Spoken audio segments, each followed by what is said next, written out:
Caesar and Brutus. The betrayal that changed Rome forever. The dagger fell from Brutus's trembling hand, clattering against the marble floor of Pompey's theater as 23 wounds bled the life from the most powerful man in the world. But this wasn't just murder, it was the moment when the ideals of the Roman Republic died alongside Julius Caesar, and when a son's love became history's most famous betrayal. March 15, 44 BCE, the Ides of March, a date that would echo through eternity, not just as the day Caesar died, but as the moment Rome's destiny pivoted on the edge of a blade wielded by the man Caesar loved like a son.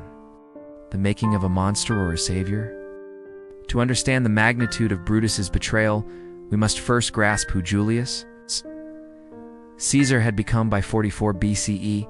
This was not merely the elimination of another ambitious politician. This was the assassination of a man who had fundamentally altered the Mediterranean world. Caesar had conquered Gaul, adding territory larger than modern France to Rome's dominion. He had crossed the Rubicon, uttering those immortal words, "The die is cast," and plunged Rome into civil war. He had pursued his rivals to the ends of the earth, Pompey to Egypt, where the great general met his inglorious end on a beach. Cato to Africa, where the Stoic philosopher chose suicide over surrender. But Caesar was more than a conqueror. He was a revolutionary who had given citizenship to Gauls, reformed the calendar we still use today, and showered Rome's poor with grain and spectacles. To the common people, he was a god walking among mortals. To the old aristocracy, he was the gravedigger of everything they held sacred. Yet perhaps most remarkably, Caesar was a man who forgave his enemies with such systematic generosity that it became known as asterisk.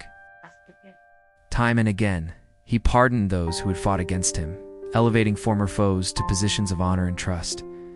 It was this very quality that would seal his fate, for among those he forgave and embraced was Marcus Junius Brutus. The son who wasn't. Here lies the cruel irony that makes this betrayal so devastating. Brutus wasn't just any senator, ancient sources whispered dawned.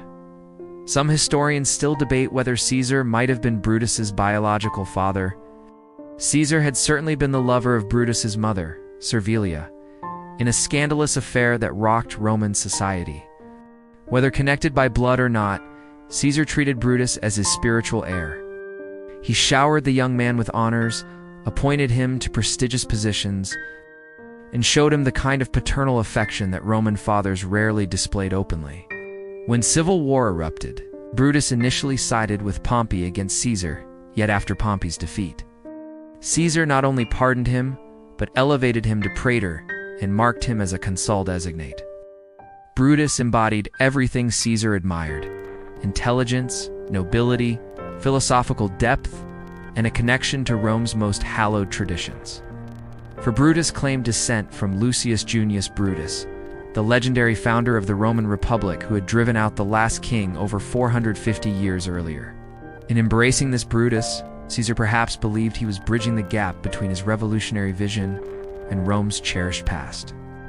The seduction of the Republic, but history's most profound betrayals aren't born from hatred, they're born from conflicted love. And here we encounter the second protagonist in our drama, the Roman Republic itself. That sacred but dying ideal that had governed Rome for nearly 5 centuries.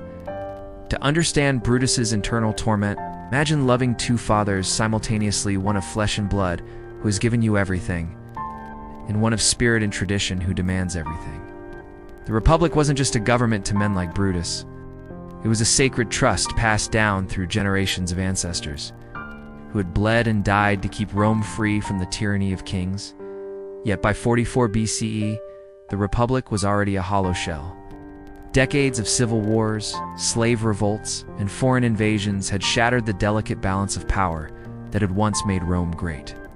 Politicians openly bought votes, armies owed loyalty to generals rather than the state, and violence had become the standard tool of political discourse.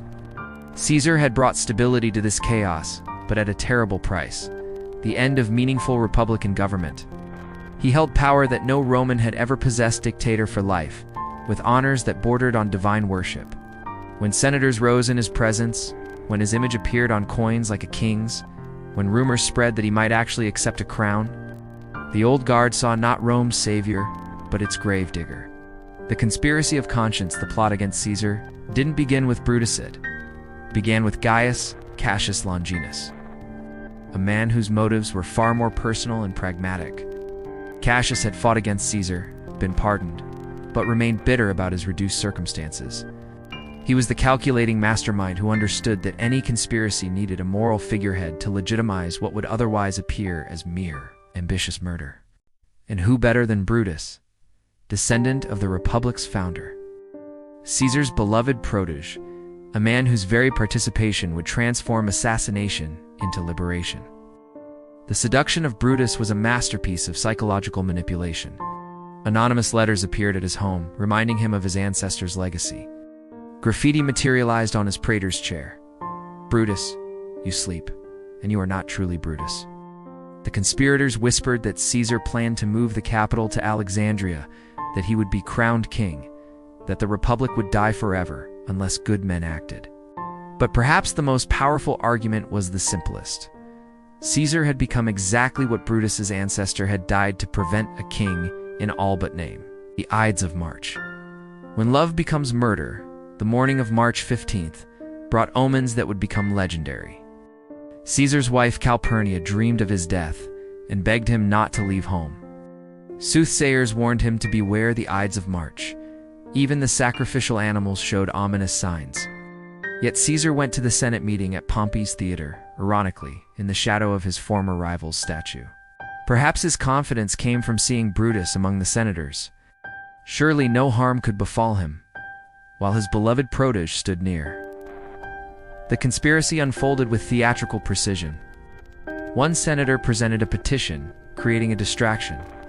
Others crowded close, ostensibly to support the petition. Then Casca struck the first blow, aiming for Caesar's neck, but hitting his shoulder instead.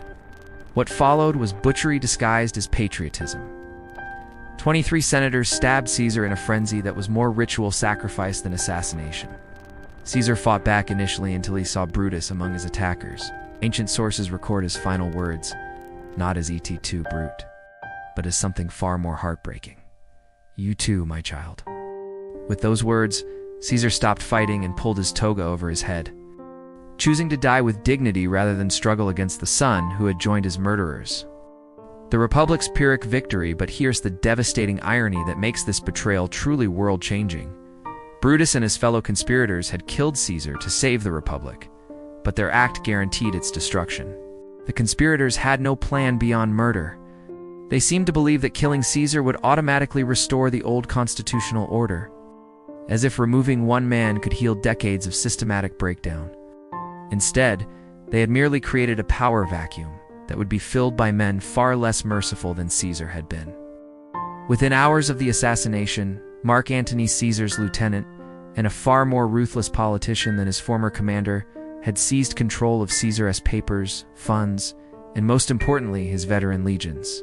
The people of Rome, rather than celebrating their liberation, mourned their murdered patron and demanded vengeance against his killers.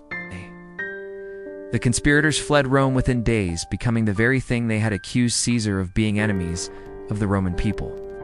The civil wars that followed would rage for 13 more years, consuming the Mediterranean world in violence that made Caesar's campaigns look like military parades. The birth of empire from Republic's corpse, but the ultimate irony remained yet to unfold. Caesar's assassination had been meant to prevent the rise of a king, but it instead paved the way for something far more permanent: an emperor.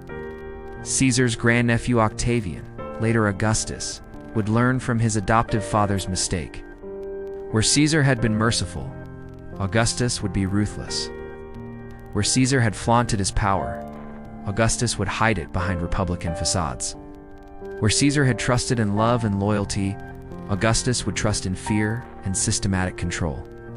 The Roman Empire that emerged from the Republic's ashes would endure for over 4 centuries in the West and over a millennium in the East. The Caesars, for all emperors, would take that name, would rule over territories Caesar himself had never dreamed of conquering. Legacy of a moment, Brutus lived only 2 more years after his act of patriotism.